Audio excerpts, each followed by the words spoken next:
Breaking news. क्या उद्देश्य है?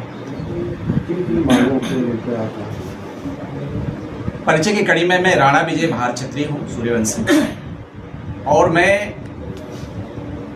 गादीपुरी से आया हूँ। राजा गादी और उनके पुत्र गुरु विश्वामित्र का वंशधर हूँ, उनके खानदान से हूँ मैं। माता सत्यवती की शादी यहाँ पर हुई थी महर्षि जगदम्ब ऋषि जी से, जिनके पुत्र परशुराम जी हुए। भगवान का उनको ख्याति प्राप्त है, ख्याति लब्ध है, भगवान के रूप में पूजनीय है, हम सब के वंदनीय और पूजनीय हैं। तो हम ऋषि के चरणों में भी और भगवान परशुराम के श्री चरणों में भी मैं श्रद्धा से नतमस्तक हूँ, और गुरु जी हमारे बैठे हुए हैं, गुरु जी के चरणों में भी नतमस्तक हूँ। और इस आश्रम की मिट्टी के कण कण से, रज कण से मैं अपने सिर नवाकर मैं प्रणाम करता हूँ।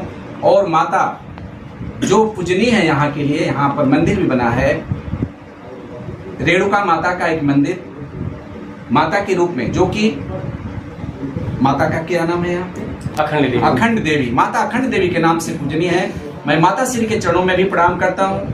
और यहाँ के राजा, जिन्हें सहस्त्रार्जुन या कार्तिक अर्जुन पुराणों के अनुसार विभिन्न पुराण, ब्रह्म पुराण, ब्रह्मवर्त पुराण, श्रीमद् भागवत महापुराण, वायु पुराण और तमाम पुराणों के अलावा ब्रिटिश राइटर DC वैली की कलकत्ता रेवेन्यू ऑफ 1885 के रिकॉर्ड के अनुसार इस जमनपुर, जो कालांतर में जौनपुर के नाम से जाना गया है, इसे आदिकाल में विष्णु लोक, उसके बाद जो है देवलोक के रूप में भी जाना गया था। मैं इस पावन धरा पर, आदि गंगा गोमती के पावन धरा पर मैं माता को भी प्रणाम करता हूँ। और मैं चाहता हूँ, मैं हृदय से चाहता हूँ कि भार क्षत्रिय, जो महाराज श्री केरार वीरदेव के वंशधर हैं, भार क्षत्रिय, जिन्हें भर या राजभर के रूप में आज जाना जा रहा है, इनका पुनः कल्याण हो। मैंने माता के श्री चरणों में नतमस्तक होकर, ईश्वर के श्री चरणों में नतमस्तक होकर, गुरुदेव के चरणों में नतमस्तक, और मैंने यह मांगा कि जो ब्रह्म हत्या का हम लोगों के वंश पर दोष लगा है वो आज से कट जाए। माता माफी दें, हमारे ऋषिवर माफी दें, भगवान परशुराम माफी दें, और हमारे वंश का पुनः राज वापस लौटे। इसी कड़ी में मैं भारशिव समाज पार्टी का राष्ट्रीय अध्यक्ष हूँ। राणा विजय भार क्षत्रिय सूर्यवंशी, भारशिव भी कहते हैं, या कालांतर का भर या राजभर भी कहते हैं। तो मैं दो वंशों के जो लड़ाई हुई थी, वह लड़ाई त्रेता युग में 63 दिन चली थी, पुराणों में 63 दिन वर्णन है। उस लड़ाई का परिणाम यह हुआ कि आज तक क्षत्रिय और ब्राह्मण आपस में खंडित हो गए, इनका संबंध खराब हो गया। मैं भगवान महादेव और महादेवी से प्रार्थना करता हूँ कि पुनः इनका आपसी समरसता बढ़े, सौहार्द बढ़े और एकता भाईचारा बढ़े। और जिस तरह से त्रेता युग में, जिस तरह सतयुग में, जिस तरह द्वापर युग में इनका समाज और देश के कल्याण के लिए कार्य करते थे, अपने राज्य का राजा बन करके फिर एक बार इस लोकतंत्र में राजा बने।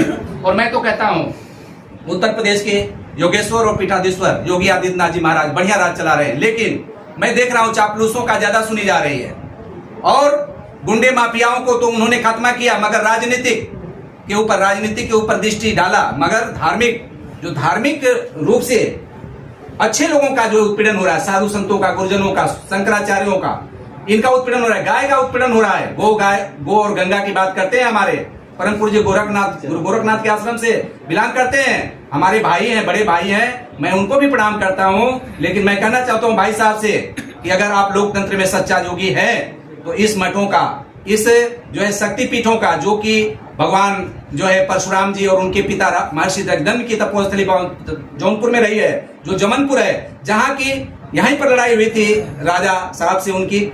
और लड़ाई का जो लड़ाई का कारण था वह गाय था। गाय जो गौ माता थी, जिन्हें कहा गया कामधेनु गाय के लिए लड़ाई हुई। और उस लड़ाई को सच्चा न बता करके ब्राह्मण इतिहासकारों ने, चाहे ब्रिटिश इतिहासकारों, चाहे मुगल इतिहासकारों ने, चाहे जिन इतिहासकारों ने या पुराणपंथियों ने उसका सही रूप न दे करके लड़ाने का काम किया है, स्वरूप को विभत्स कर दिया, भयानक कर दिया। उसको हम चाहते हैं कि फिर से नए सिरे से इतिहास लिखा जाएगा यहाँ का।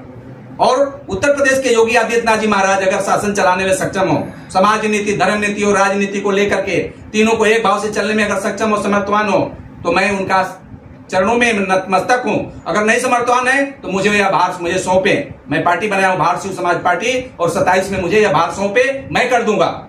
मैं महाराज गादी का वंशज, गुरु विश्वामित्र का वंशज, और अगर कहा जाए तो केरारवीर का भी वंशज, और देखा जाए तो महर्षि जमदग्नि का भी वंशज, क्योंकि साढ़ू भाई थे हमारे राजा कार्तिक अर्जुन के, साढ़ू भाई थे महर्षि जमदग्नि। मनोरमा से अगर शादी होती है राजा केरारवीर की, तो माते जो है रेणुका से इनकी शादी होती है। तो साढ़ू भाई हुए इतिहास में, इतना बढ़िया रिश्ता है, पवित्र रिश्ता है। इस रिश्ते को फिर आगे मातृपक्ष की तरफ से बढ़ाने आए हैं। पितृपक्ष की बढ़ाने के लिए जो है धर्मदेव, राजकुमार धर्मदेव, महाराज केरारवीर के वंशज, महाराज काकोरन के वंशज, महाराज जो है चंद्रदेव के वंशज, महारानी वीरांगना जमुनी देवी विश्व वीरांगना के वंशज, जिनका जौनपुर में एक भूमि पर इतना मुगलों को काटा कि 1,25,000 कब्रें आज जौनपुर में आपको दिखाई देंगी। चल के देख लीजिए। मैनुद्दीन चिश्ती, जिसे चिश्तिया कहा जाता है, चिश्तिया की दरगाह पे नजर पसार करके इतिहासकार देख लें कि कितनी लड़ाई लड़ी इस भूमि को बचाने के लिए, इस आश्रम को बचाने के लिए, इस देवलोक को बचाने के लिए, इस जो है विष्णु लोक को बचाने के लिए। माता जमुनी देवी पूर्व विशंबरा कितनी लड़ाई लड़ी है।